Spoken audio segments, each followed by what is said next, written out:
¿Qué tal? ¿Cómo estás, Javier? Muy buenos días. Muchas gracias por esta oportunidad. Mi nombre es Guillermo García Baltasar. Tengo 41 años, precisamente es hoy mi cumpleaños, y llevo 21 años de fotógrafo profesional. Empecé en esta bonita y preciosa profesión, que además es mi vocación durante la carrera, y a día de hoy seguimos ganándonos la vida con esto de la fotografía. Y cuando tú estabas en las aulas de la UFV, ya empezaste a tener muchos contactos profesionales. Quiero decir, Guillermo, tú eres de esas personas que descubrió pronto que era más fácil trabajar por cuenta propia que por cuenta ajena. No sé si por ser fotógrafo o por ser buen fotógrafo. Muchas gracias. Sí, yo empecé haciendo fotos porque era lo que más me gustaba a nivel de freelance. Sí, es verdad que gracias a la universidad rápidamente me gané una beca para trabajar en el desaparecido Diario 16, que curiosamente duré simplemente 2 semanas porque cerró el periódico, pero me la pasaron al Diario de la Razón, que es donde verdaderamente aprendí esta profesión. Pero tras 2 años y medio ahí trabajando y compaginando trabajar por una empresa como a nivel de freelance, ya decidí, eso sí, seguir a nivel particular con mi propia empresa y así fue como me empecé a abrir camino. Mm. Es cierto que en el mundo de la fotografía, que a lo mejor esto en el reporterismo, en la radio, en la televisión es menos común, hay mucha tradición de freelance. De hecho, incluso grandes medios de comunicación tienen plantillas de fotógrafos muy pequeñas y tiran de fotógrafos freelance. Esto sí, ¿verdad? Sí, sí, totalmente, totalmente. A todos tus alumnos, eso hay que dejárselo bien claro. A nivel de plantilla hay muy pocos, la mayoría son colaboradores y son los que verdaderamente a nivel de fotoperiodismo son los que sacan adelante los periódicos, las revistas. Yo colaboro con varios medios, tanto nacionales como internacionales, y no estoy en plantilla de ninguno. Mm. ¿Y cómo es la venta de una foto? Quiero decir, ¿te hacen más encargos y tú haces una cobertura? ¿O tú haces una cobertura y tratas de venderla al mejor postor? Se trabaja de las dos formas. Sí es verdad que puedes proponer reportajes y si tienes muy buenos contactos los vas a colocar, pero personalmente yo trabajo bajo pedido. Es decir, a mí, por ejemplo, un medio mexicano, yo le suelo colaborar con muchas cosas aquí en Europa y me dice, oye, pues quiero hacer un reportaje a este torero o quiero aprovechar este evento deportivo o a nivel reportaje social. Aquí en España, por ejemplo, a ellos les interesa mucho el tema de la jet set, de entrevistas, con unas editoriales muy cuidadas. Entonces, obviamente, no van a traer un fotógrafo y una reportera desde el otro lado del Atlántico. Entonces, se centran en personas como yo a nivel freelance para poder hacer estos trabajos. Yo lo prefiero también porque también te da una tranquilidad a nivel económica. Sí, es verdad que al principio, por supuesto, que cuando eres joven vas haciendo reportajes y demás e intentas colocarlos y también en su día lo hice, pero yo prefiero hacerlo bajo pedido. Mm. El trabajo en los medios de comunicación te ha abierto otro ámbito de la fotografía. Tú haces mucho de lo que podríamos llamar fotografía corporativa para todo tipo de negocios, ¿verdad? Sí, de hecho, esa fue la razón por la que dejé el periódico. Había un momento que el volumen de trabajo era mayor a nivel particular, trabajando para empresas. En su día yo me especialicé en tema cultural y empecé a trabajar con discográficas y, por supuesto, a nivel económico me rentaba mucho más hacer una foto para una portada de un disco que estar un mes entero trabajando en un periódico. Entonces, ya empecé a trabajar mucho más a nivel corporativo y dejar lo que es la empresa. Y ese reportaje, ese tipo de fotografía, pues sí le gustaba mucho a las empresas. ¿Por qué? Porque tenía esa base de fotoperiodismo que simplemente la aplicaba al tipo de fotografías que esta gente quiere. Entonces, pues fue mucha suerte porque, claro, dimos en el clavo, porque es el tipo de objetivo que buscan en las imágenes. Oye, ¿hasta qué punto es un lastre para alguien que va a trabajar por cuenta propia la inversión tecnológica en el mundo de la fotografía? ¿Hay mucho aparataje que comprar? ¿Hay que estar renovando constantemente el equipo o no es para tanto? Pues para los alumnos de hoy día a lo mejor no tanto. A mí me pilló justo el cambio de analógico a digital.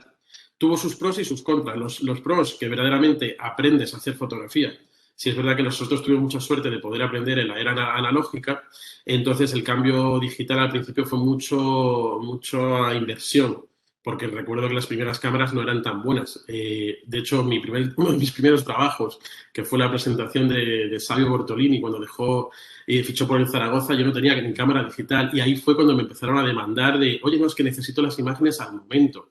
Entonces, claro, nosotros recuerdo que pues tenías tener que esperar, revelar y demás. Entonces, sí es verdad que había una inversión muy grande a nivel fotográfico, pero hoy día puedes adquirir una cámara muy buena con muchísimas prestaciones a un precio muy asequible. Tanto si es Canon como Nikon, Sony está avanzando mucho, o sea que hay mucha diversidad. Un joven cumpleañero de 41 años como tú sigue preocupado por la formación. Y curiosamente, esa necesidad, ese hambre de formación que tú tienes, te llevó hace algún tiempo, cuéntalo, a meterte en otro tipo de actividades, Guillermo, que poco tienen que ver con la comunicación. Esa es una historia curiosa que también me gustaría que contaras. Sí, en realidad es otra forma de comunicar, pero es un trato como mucho más directo con el cliente. 5 años atrás sí hubo un momento de reflexión. Sí es verdad que muchas veces dicen a la gente que no estás más de 10 años en un mismo tipo de trabajo. Yo, como digo, la fotografía es mi vocación, yo sigo con la fotografía. Pero le quise dar un cambio, si es verdad que también un tema personal, falleció mi padre, el tema de fotografía, llegó un momento que dije, digo, es que creo, a lo mejor puede sonar un poco arrogante, pero digo, parece como que ya lo he hecho todo.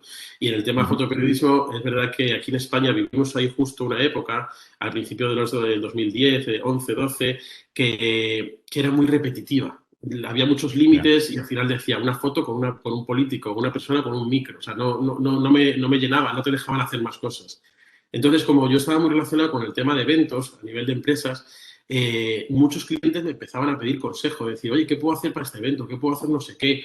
Me metí mucho en el tema del lujo y entonces dije, bueno, pues, ¿por qué no le doy una vuelta? Primero por desarrollo personal, quería seguir formándome y me ayudó muchísimo. Mi mujer justo en ese momento estaba con el doctorado y dije, pues voy a aprovechar y voy a hacerme un máster en otro centro aquí en Madrid. Y quise dar una vueltecita y formar una empresa de servicios de concierge, que en estos momentos en España pues había un nicho de mercado muy grande. Yo estaba acostumbrado a trabajar con este consumidor de lujo y me tiré a la piscina. Hemos creado con un socio esta empresa y nos dedicamos pues todo tema de asistente personal para este tipo de celebridades y personas que, bueno, pues que les gusta, como digo yo, un bon vivant de ser buenos vividores y que les ayuden. Yo había visto que en el extranjero existía esta figura de concierge que tan pronto puedes trabajar a nivel particular como empresa y le empezamos a dar forma. Es bonita además la historia porque tú empiezas en el fotoperiodismo, de ahí vas a otro tipo de mundo fotográfico y ese otro mundo fotográfico es el que te abre los ojos para un negocio como este. Ya sea en el fotoperiodismo, ya sea en la foto, ya sea en este mundo de los conciertos, tú trabajas por cuenta propia. Esto, Guillermo, es algo así como uno no tiene jefe, pero tiene muchos clientes que se creen que son tus jefes. Sí, sí, totalmente. Y además, un jefe que parece que termina siendo tu amigo, o sea, una persona como de confianza. Ahora, por ejemplo, en un par de semanas tenemos que organizar una pedida para un jugador del Real Madrid. O sea, te llegan a pedir muchas cosas, o sea, y al final termina siendo como uno más, pero siempre con ese límite de decir, no, perdona, que no somos amigos. Hay tanta confianza, pero sigue siendo tu jefe. Y al principio fue una locura, porque claro, desde tu falta de conocimiento de cómo formar una empresa, de a su vez decir, bueno, gracias a Dios que en su día seguimos con el tema de fotografía porque podías seguir facturando y podías seguir sustentándote, ¿no? Económicamente, porque al final dices tú, vale, yo trabajo con esta gente, pero ¿cuándo van a...? Yo le decía al gestor, ¿cuándo voy a empezar a recibir dinero? Porque parecía que llegaba el mes de julio, eso se lo digo a tu chico, y dices, es que parece que a partir de julio yo trabajo gratis el resto del año. Pero gracias a Dios todo llega, los 3 primeros años son muy difíciles, pero al final va todo rodado porque es un trabajo muy de boca a boca. Entonces uno te recomienda a otro, otro a otro y vas haciéndote tu propia cartera de clientes. Mm. Esto es muy importante, además, siempre quedar bien con todo el mundo. No sé quién dijo una vez que cuando te enfadas y das un portazo y insultas a alguien, la alegría dura lo que dura el eco y las consecuencias pueden ser tremendas para tu cartera y para tu actividad profesional, ¿no? Porque este mundo al final, Guillermo, es muy pequeño. Eso nos lo enseñaron en el máster también, y cómo gestionar situaciones de crisis y el tema de la imagen, que cuesta mucho ganarla, pero la puedes perder en un momento. Y encima hoy día, que encima con las redes sociales se puede seguir haciendo bola y se multiplica mucho más, sobre todo a este nivel de este tipo de clientes, claro. Hay que tener muchísimo cuidado. No pensar que puedes hacerlo tú solo. Yo he aprendido también a saber delegar y a formar equipo. Esa es otra pregunta que te quería hacer. Parece que en el mundo de la fotografía todo el mundo son gente independiente y autónoma que no trabajan con nadie que no sea el que le pone los LED para la iluminación. ¿Cuánto hay de trabajo en equipo ahí dentro? Muchísimo, muchísimo. En cualquier producción tienes que hacer equipo, confiar en ellos, porque depende del tipo de trabajo. Hay veces que tienes que llegar, pero ya hay mucho trabajo adelantado. Hay desde unas localizaciones, hay un trabajo de producción, hay un trabajo también de hablar con el cliente, de saber qué es lo que quiere. Tienes que pedir un briefing, no intentar decir, ah, vale, ¿quieres este tipo de foto? Y, o sea, te tienes que poner en la mentalidad del cliente, por supuesto, pero tienes que saber qué ofrecerle y qué darle. Y por supuesto, lo muy importante, tienes que saber lo que no quiere. Entonces, tienes que hacer equipo, saber delegar, tanto a nivel, pues eso, de producción y luego, por supuesto, en el acabado final. Tú piensas que a lo mejor yo trabajo para empresas, incluso para agencias a su vez, que esas agencias trabajan para compañías pues muy, muy, muy grandes, son multinacionales. Y al Claro. principio costaba entenderlo, pero claro, te llaman a lo mejor para hacer una entrevista simplemente al CEO, que yo decía, por qué no va el fotógrafo de un medio de comunicación o por qué no va el propio fotógrafo de la entrevista? Y esta gente cuida muchísimo esa imagen. Tenéis que entender que si estás de fotógrafo oficial, esto es muy bonito, Javier, la figura del fotógrafo oficial es por eso, porque quieren cuidar exactamente hasta el más mínimo detalle. Esto se ve en los ministerios, en las empresas, los ayuntamientos suelen tener siempre un fotógrafo oficial detrás del alcalde o alcaldesa. Oye, la última, para acabar. ¿Te imaginas trabajando con una nómina? Pues, si te digo, si te soy sincero, no. Yo estoy muy a gusto así como estoy. Sí es verdad que tiene sus pros y sus contras, pero yo prefiero ser mi propio jefe, tener mis propios horarios.